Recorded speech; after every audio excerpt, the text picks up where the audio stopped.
Bonjour à vous, chers choisis de Jésus. Aujourd'hui, dans le message 129, Jésus nous rappelle, nous dit « Je circule toujours sur cette voie de la petitesse. » Après avoir prié pour une personne que je nommerai Marie, et avec elle pour qu'elle trouve un endroit, je lui dis « Merci Seigneur Jésus » pour Marie qui nous a informés de son entrée dans une maison de prière. Merci d'avoir répondu à ses prières et aux nôtres. Merci de lui faire découvrir l'endroit où vous voulez qu'elle soit. Merci d'avoir fait tomber toutes les barrières qui l'empêchaient de voir le chemin que vous aviez tracé pour elle. Merci de me confirmer l'authenticité des messages que vous m'aviez donnés pour elle. Merci pour l'enseignement que vous me donnez à travers ce vécu. Je vous demande de faire grandir ma foi afin que je puisse devenir l'instrument que vous voulez que je sois. Merci de venir suppléer à ma grande faiblesse et à mon manque de foi.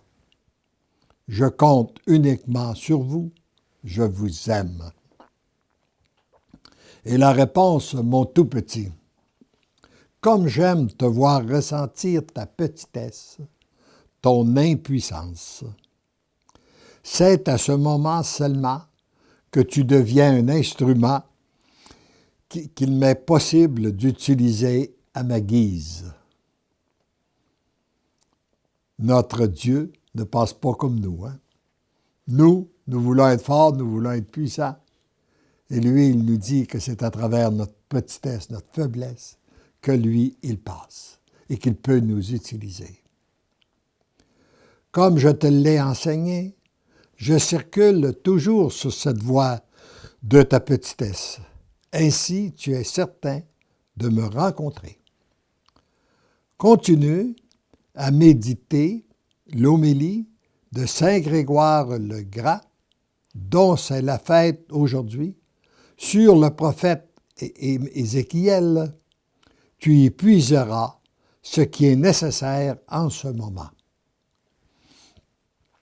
Alors avant d'écrire ce matin-là, comme je l'ai fait à peu près à tous les matins où j'ai été inspiré d'écrire dans ces livres-là, je faisais l'office des lectures de la liturgie des heures pour être sûr d'être en communion de cœur et d'esprit avec notre Église. Et j'avais été touché d'une façon toute particulière dans l'homélie de Saint Grégoire le Grand sur Ézéchiel qui dit « Fils d'homme, je fais de toi un guetteur pour la maison d'Israël. » Je crois que c'est ce que le Seigneur veut faire aussi de chacun de nous. Faire de nous des guetteurs. Il faut noter que le Seigneur désigne comme un guetteur celui qu'il envoie prêcher. Le guetteur se tient toujours sur la hauteur pour voir de loin tout ce qui va venir. Et tout homme qui reçoit le poste de guetteur doit se tenir sur la hauteur par sa vie afin de pouvoir rendre service par sa vigilance.